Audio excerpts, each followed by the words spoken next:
She came back out after the break, trying to pretend nothing had happened. The lights hit her again. The host forced a smile. The crowd clapped on cue. But you can't fake calm when your hands are shaking. You can't fake confidence when your voice is cracking. She delivered her next joke like a robot reading from a cue card. Her eyes darted side to side, scanning the teleprompter, not the audience. The timing was gone. The rhythm was gone. The entire act fell flat. And then she slipped again. The mic caught another whisper, this time softer, but still there. Kill it. Just kill it. She meant the sketch. She wanted the whole thing cut before it unraveled any further. But the cameras were rolling. Millions were watching live. There was no escape. A stagehand motioned from the wings, signaling her to push through. She didn't. She froze mid-sentence, blinking into the spotlight like a deer caught on the highway. The crowd shifted uncomfortably in their seats. The band picked up their instruments, ready to cover another disaster. And then it happened again. The outburst. Blair's voice, sharp and furious, cut through the silence. I said cut it! She threw down the mic, turned on her heel, and stormed off for the second time. This time, she didn't come back. The host was left stranded stammering before the band launched into an improvised number to save the show. But the damage was already done. The audience had witnessed what no carefully crafted PR campaign could ever erase. Blair cracking live under the pressure of her own lies. Backstage, her team went into full panic mode. Phones lit up, calls went out to network executives, begging them not to replay the segment.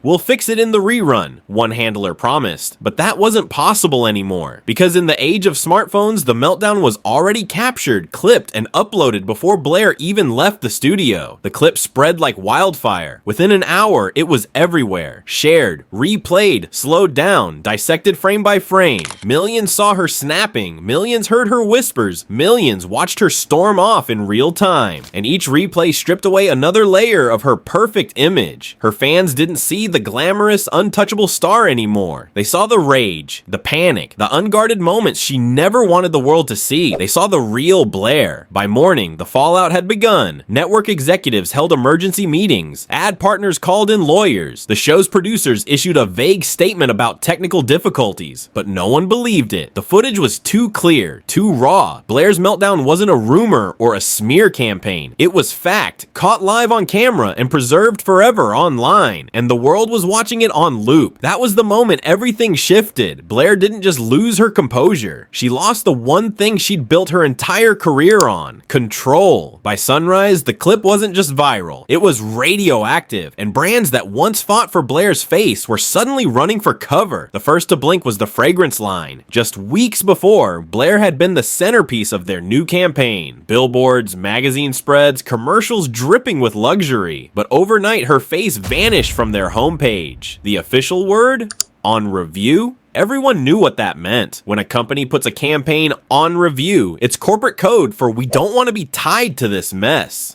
Then came the streaming service. Blair had been promoted as the star of their fall rollout. Her banner had dominated the app's front page, her smile greeting millions every time they logged in. But the morning after the meltdown, that banner was gone, replaced, scrubbed like she'd never been there. A high-end label that once boasted about Blair as their ambassador suddenly went silent. No posts, no press. Contracts that were days away from being signed quietly slipped back into the pending pile. Behind closed doors, executives whispered the same word: liability. For years, Blair's brand had been built on one thing: control. She was polished, poised, untouchable. Every photo carefully staged, every interview rehearsed to perfection. But the live meltdown tore the curtain down. People didn't see glamour anymore. They saw panic, rage lies unraveling in real time. And the more she tried to cover it, the worse it got. Blair flooded her socials with glossy photo shoots, old ads, smiling selfies. She captioned them with words like focus and strength, pretending nothing had happened. But the comments told a different story. People weren't buying it. They were replaying the clip, watching the storm off, hearing her whisper, "Cut his camera." It wasn't just an embarrassing night. It was the start of a landslide. Because when your whole empire is built on image, one crack can bring the whole thing down. And Blair didn't just crack, she split wide open.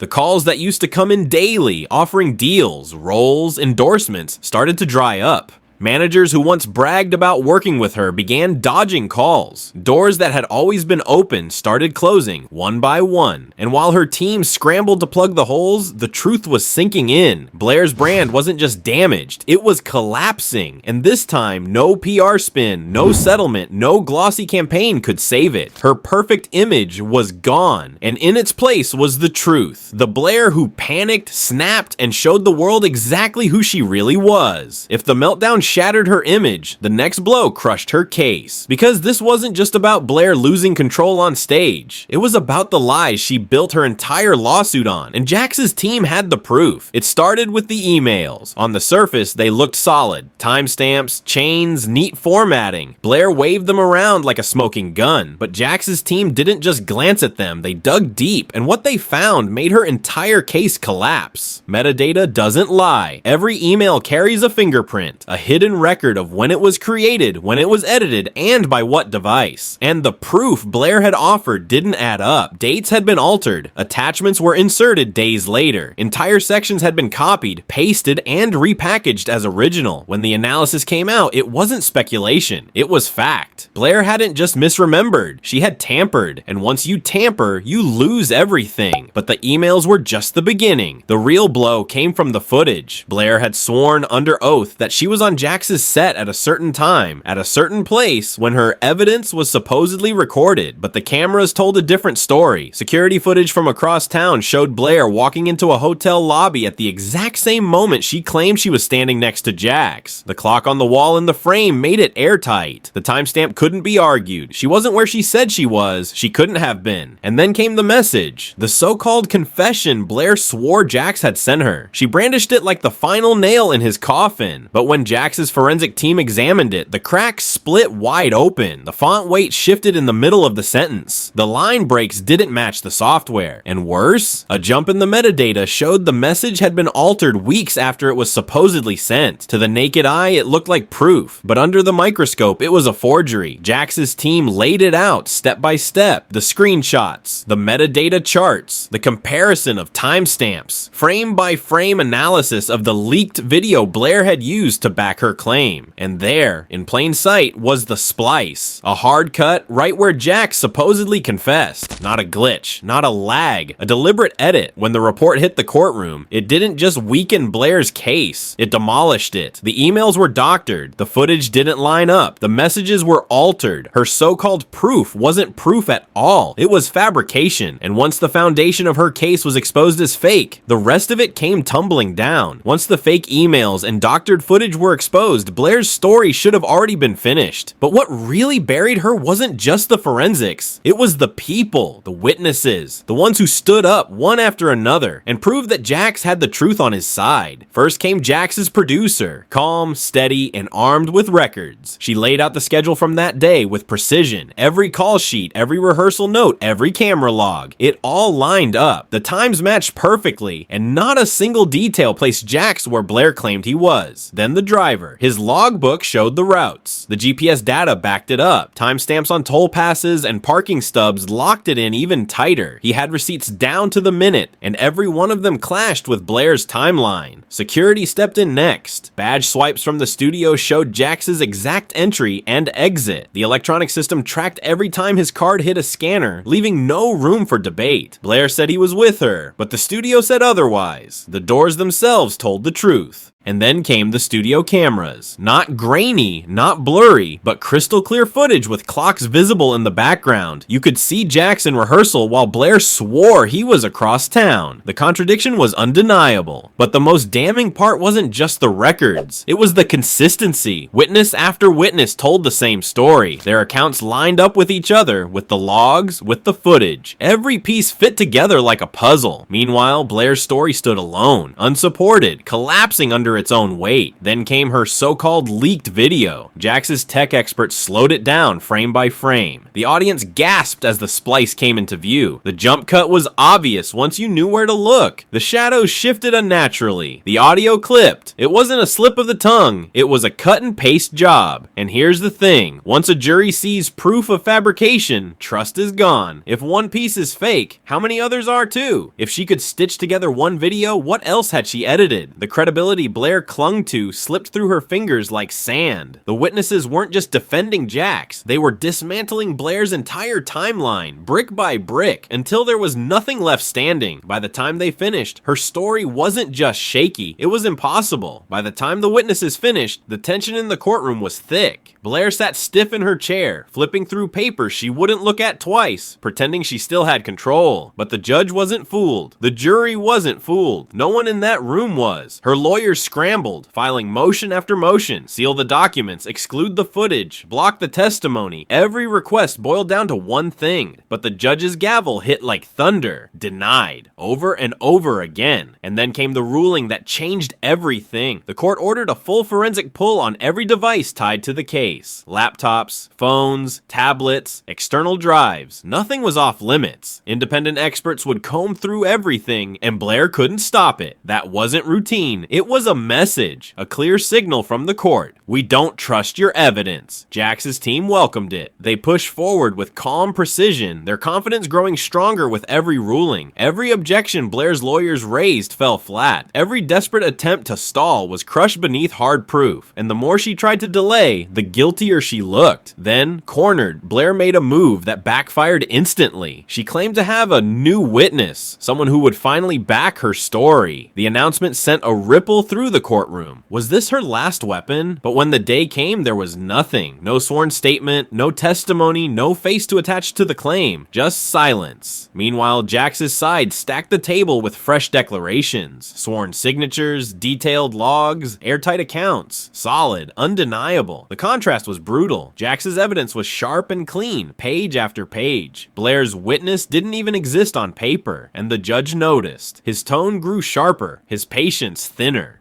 Each time Blair's team stumbled, each time they tried to dodge, the court grew colder. She was losing not just the case, but the credibility of her entire defense. By the end, the courtroom wasn't tense anymore. It was decided. The once glossy Blair, who had built her entire career on polish and perfection, was now a shadow of that image. Her case was shredded, her evidence exposed, her so-called new witness nothing more than smoke and mirrors. The judge's face said it all. He didn't need to raise his voice. He didn't need long speeches. Every ruling, every denial, every order spoke louder than words. Blair wasn't just losing. She was unraveling in real time, just like she had on stage the night of her meltdown. Her credibility? Gone. Fashion houses that once begged for her face on their covers now scrubbed her name from their rolls. Streaming platforms that once gave her the spotlight now acted like she'd never existed. The image she'd spent years crafting, untouchable, graceful, perfect, was collapsing like glass under a hammer, and every shard cut deeper, not into Jax, but into her. Meanwhile, Jax stood tall, calm, steady. He hadn't needed theatrics or edits or lies. He didn't storm off, he didn't scream, he didn't splice together fake messages. He let the truth do the work. Witnesses, records, security cameras, metadata. Piece by piece, it built a wall of proof around him that Blair couldn't climb over. Jax's legal team walked out of that courtroom with momentum, with wins stacked high, with daylight shining on their side. Blair, on the other hand, was left cornered, desperate, and out of moves. And here's the brutal irony. Blair thought the settlement would silence Jax. She thought it would erase the lies she told, bury the cracks, and let her keep the throne she'd built. But instead, refusing to settle exposed her. The lies, the edits, the fake timeline, all of it saw daylight, and daylight burned through her story like fire. Now Blair isn't the victor, she's the cautionary tale, the star who thought she could control the script only to watch it flip against her, the woman who thought she'd destroyed Jax Bellamy only to end up destroying herself. Because that's the truth at the end of all this. Jax didn't have to bury Blair, she did it herself. She thought the world would watch him fall, but instead, the world just watched her collapse.